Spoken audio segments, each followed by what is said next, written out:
In this tutorial, we're going to talk about not doing back extensions. You may have watched a tutorial before where I've talked about not doing them and some reasons why. And what we're going to do in this tutorial is look at another reason why. I'll quickly go over the reasons that I've given before, but this time we're going to talk about another reason.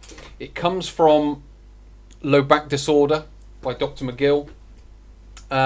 It's only a few sentences within the book, sort of a short part of or half of the paragraph, but it's quite clear in what it's talking about. And what we're going to do is I'm going to talk about the anatomy that he's talking about within it, then sort of the functional part of that anatomy, and then we'll start talking about exercises to stop doing and then exercises to start doing. So it will sort of take you on that journey, and all the way through I'll sort of give you some snippets of the text from Low Back Disorder.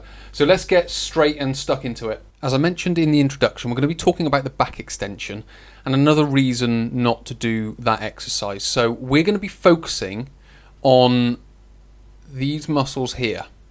So you can see you've got the muscular parts, and then you can see they join onto the ribs up here, and then you've got this muscle coming all the way up the back into here. Now these are iliocostalis lumborum and longissimus thoracis. Now I'm not going to go into too much detail as to origins and insertions, but basically the origin is where it starts and the insertion is where the muscle finishes. The origin is the static part of it, and the insertion is the moving part of it. And we need to start thinking about muscles slightly differently, because when it comes to lower back pain, what people are doing is they're trying to train these muscles here, these lower back or mid-back muscles, I should really call them, as you're going to find out in a second, these mid-back muscles differently, because they aren't necessarily like movement muscles, like a bicep or a tricep or a quadricep or a hamstring or something like that. So we have to think of them slightly differently. Now the important part of these muscles, as you're going to find out, is not only the muscular part here, but we're also going to be focusing in on the tendinous part here, which is really the part that covers the lower back. So when people have a painful lower back, generally it's in this area here. So we're going to be focusing on this area when we're talking about these muscles and how to rehabilitate a lower back, and again the reasons for not doing the back extensions. And as it says here, research shows that the aforementioned muscles that attach to the thoracic region are actually the most efficient lumbar extensors because they have the longest moment arm. So when people are training back extensions, what they're training are the lower back muscles, so muscles that are in this area here, and they're trying to strengthen these muscles so it holds the spine in a more effective position. But what is found, as is mentioned here, and as the slides go on, we've got a couple more slides to go through. I'm going to continue on with the sentences that he's talking about. And as he mentions here, the thoracic region, or the muscles that attach to the thoracic region, so we've got attaching to the thoracic region through here, the ribs, and then again you've got attaching to the thoracic region all the way up through in the ribs here. So we're talking about the thoracic region, which is essentially where the rib cage is. So we've got the thoracic region here, we've then got the lumbar region down here and the cervical region up here. So we're talking about this part here. Now, they are found to be the most efficient lumbar extensors because they have the longest moment arm.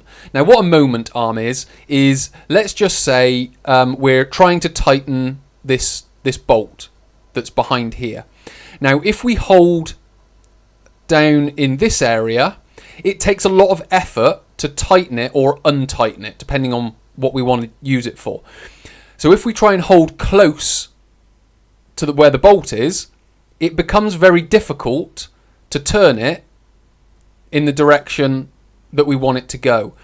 So what we would do is to make it easier and make it more efficient, we would hold it further back up the handle, because then it's a lot easier to turn it. It takes a lot less energy and a lot less effort to turn that bolt by holding it back here. Now it's exactly the same when it comes to these muscles. So if we can train these muscles, they are able to hold the lumbar spine in position a lot more efficiently and a lot more effectively than the lumbar ones. So what we're trying to say is, if we are doing back extensions, then we're using an ineffective exercise, which is what we're going to talk about on this slide.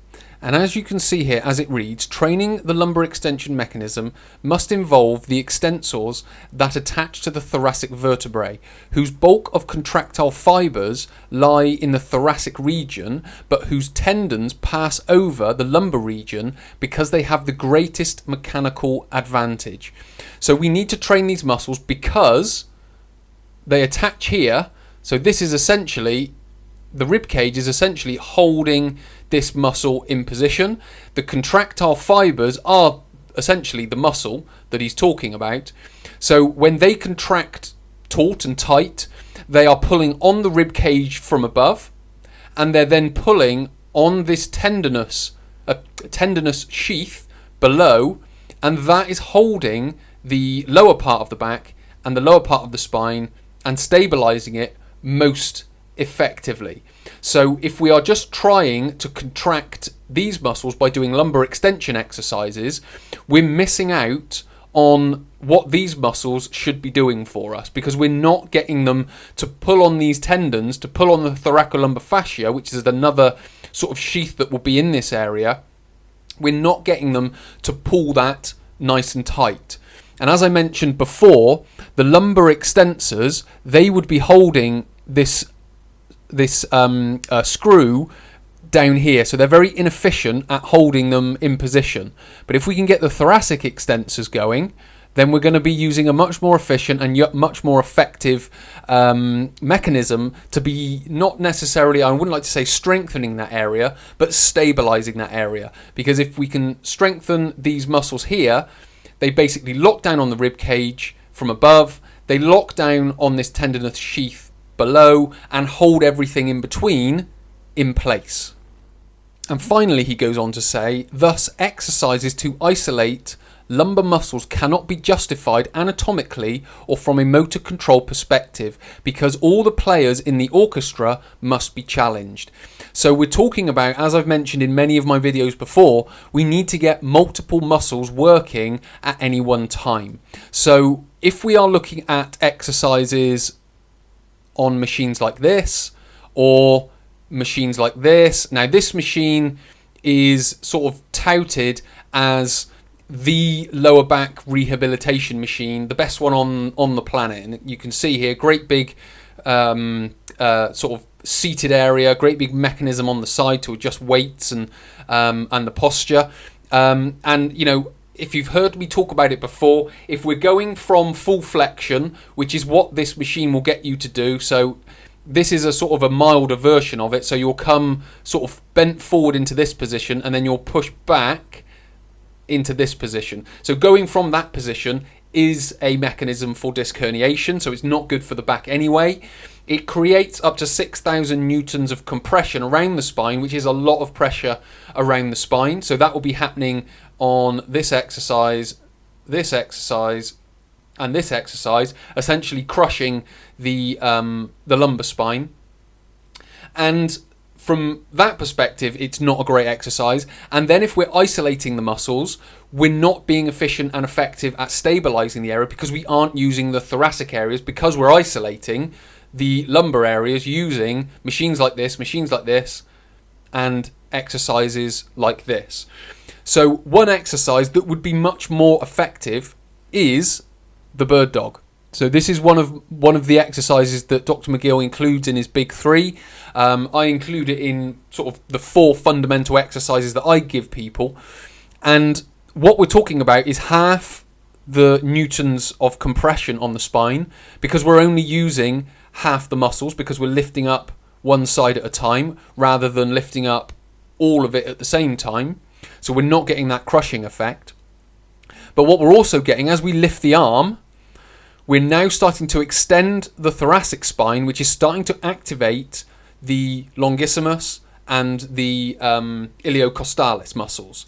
So we're starting to get that. And when we lift as you can see on here, as we lift the right arm, it will do the right hand side of the spine. As we then put this arm down on the floor and then lift the other arm, it will then get the other side. So from a rehabilitation perspective, it gets more players in the orchestra going. We're extending the thoracic spine. We're not putting the compression on the spine, and we're not taking the spine from full flexion back into that sort of neutral or extension position, which is potentially going to be aggravating the spine that much more.